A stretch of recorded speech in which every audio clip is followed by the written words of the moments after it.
এত বড় রাষ্ট্র আছে আমাদের পার্শ্ববর্তী রাষ্ট্র ভারত, সেই ভারত বর্তমান শাসন করতেছে একটা হিন্দুত্ববাদী একটা সরকার, চরম হিন্দুত্ববাদী সরকার।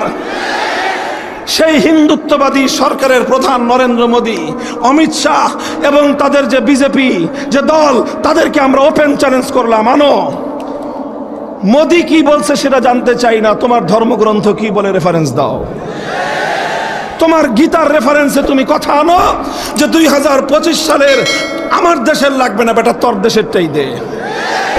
ভারতের জাতীয় বাজেট হিন্দু ধর্মের রেফারেন্সে, তাদের ধর্মীয় গ্রন্থের রেফারেন্স দিয়ে বাজেট কালেকশন কিভাবে হবে, বাজেট খরচ কিভাবে হবে, হিন্দু ধর্মের আলোকে তুমি একটা বাজেট প্রদান করো। পারবা না। কেন পারবা না? কারণ তোমার ধর্ম সে ব্যাপারে নীরব। বৌদ্ধরা, চায়নার মতো রাষ্ট্র তোমার কাছে আছে, সারা পৃথিবীর অর্থনীতি যারা নিয়ন্ত্রণ করতেছে, তোমরা তোমার ধর্মের আলোকে সমস্যার সমাধান দাও, দিতে পারবা না। কেন পারবা না? কারণ তোমার ধর্ম সে ব্যাপারে নীরব। খ্রিস্টানরা সারা পশ্চিমা বিশ্ব তোমরা পরিচালনা করছো, সারা দুনিয়া তোমরা নিয়ন্ত্রণ করছো, তোমাদের মানব রচিত মতবাদের মাধ্যমে তোমরা তোমাদের ধর্মের আলোকে সমস্যার সমাধান দাও। পারবা না, কারণ তোমার ধর্মে সেই সাজেশন নাই।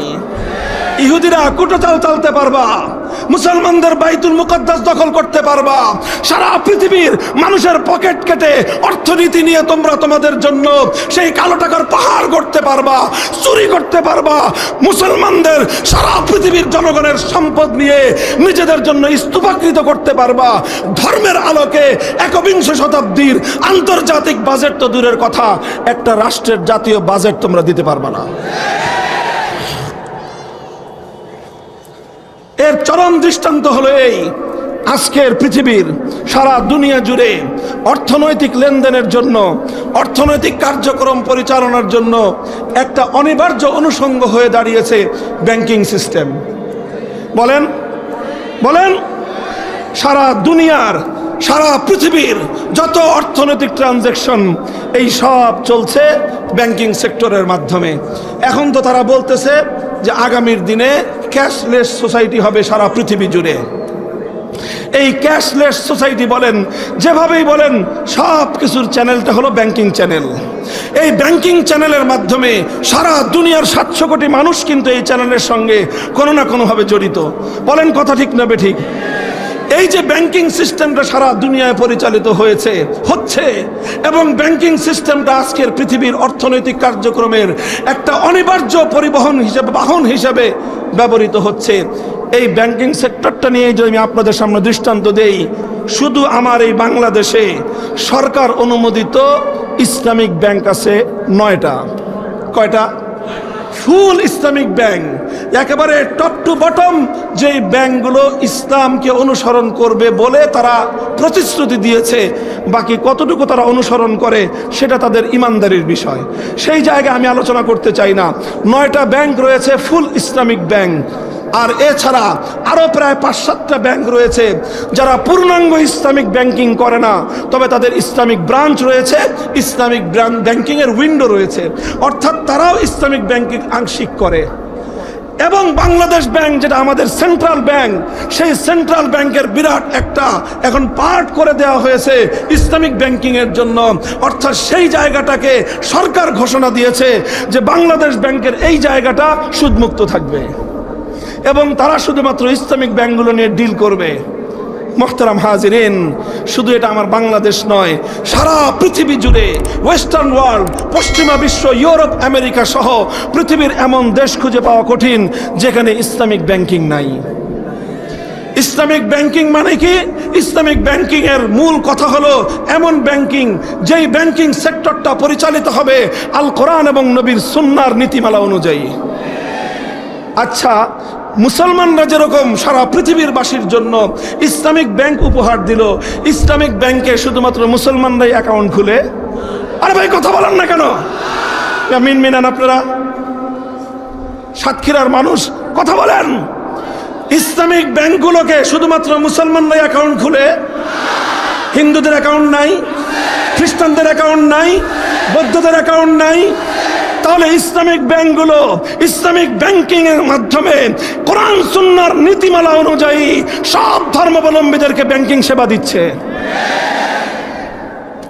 এবার আপনি বাটি চালান দেন, প্রয়োজনে তুলা রাশি আনেন, সারা দুনিয়া জুড়ে একটা হিন্দু ব্যাংক খুঁজে দেখান, সারা পৃথিবী থেকে একটা ইহুদি ব্যাংক দেখান, সারা দুনিয়া একটা বৌদ্ধ অথবা একটা খ্রিস্টান ব্যাংক দেখান, পারবেন না। নাই, সারা দুনিয়ার কোথাও নাই। কেন নাই? প্রশ্নটা করেছেন কোনদিন নিজের বিবেকের কাছে? কোন হিন্দু ভাই করেছেন যে যেরকম মুসলমানরা ইসলামিক ব্যাংক করলো আমরা হিন্দুরা হিন্দু ব্যাংক করি? কেন কোনদিন একজন হিন্দু ভাই নিজের বিবেককে প্রশ্ন করেছেন? কোন একজন বৌদ্ধ বা খ্রিস্টান নিজের বিবেককে প্রশ্ন করেছেন? আর হীনমন্য অনবহিত প্রকৃত মূর্খ মুসলমানরা কোনদিন জিজ্ঞাসা করেছেন যে আমি রাজনীতির কথা শুনলেই, ইসলামী রাজনীতির কথা শুনলেই শরীরের মধ্যে অ্যালার্জির চুলকানি হয়, যখন ব্যাংকিং সেক্টরে ইসলামিক ব্যাংক গোটা বাংলাদেশের অর্থনীতির মেরুদণ্ডকে সোজা রাখে, তখন তোমার ইসলামের নাম শুনলে তো তোমার চুলকানি হয় না? আল্লাহ পাক তোমাদেরকে বুঝদান করুক। হীনমন্য মুসলমান, মাথা সোজা করে দাঁড়াও। তুমি কোন বিকলাঙ্গ ধর্মের অনুসারী নও, তুমি কোন আনকমপ্লিট ধর্মের অনুসারী নও, তুমি একটা কমপ্লিট কোড অফ লাইফ ইসলামের আদর্শের অনুসারী। তুমি কেন হীনমন্যতার শিকার হবা? মুহতারাম হাজিরিন, আমি এই প্রসঙ্গে কথা দীর্ঘায়িত করতে চাই না। এটা শুধু একটা আপনাদেরকে দৃষ্টান্ত হিসাবে দেখালাম যে ইসলাম তো আজ প্রায় 1960-এর দশক থেকে 40 বছর আর 20 বছর, 60 বছর প্লাস 5 বছর, 65 বছর, আজ প্রায় 7 দশক হতে চলেছে যে সারা দুনিয়া জুড়ে মুসলমানরা ইসলামিক ব্যাংকিং সিস্টেম গড়ে তুলে দুনিয়ার 700 কোটি মানুষের অর্থনৈতিক লেনদেন ইসলামের নীতিমালা অনুযায়ী পরিচালনা করবার ব্যবস্থা শুধু কিতাবপত্রে নয়, প্র্যাকটিক্যালি সারা দুনিয়ার সামনে দিয়েছে। তাহলে অর্থনীতির ক্ষেত্রে ইসলাম মানা যায়, হিন্দু ধর্ম মানা যায় না। অর্থনীতির ক্ষেত্রে ইসলাম মানা যায়, বৌদ্ধ ধর্ম মানা যায় না। অর্থনীতির ক্ষেত্রে খ্রিস্টান ধর্ম, ইহুদি ধর্ম মানা যায় না, মানা যায় কেবলমাত্র ইসলাম ধর্ম।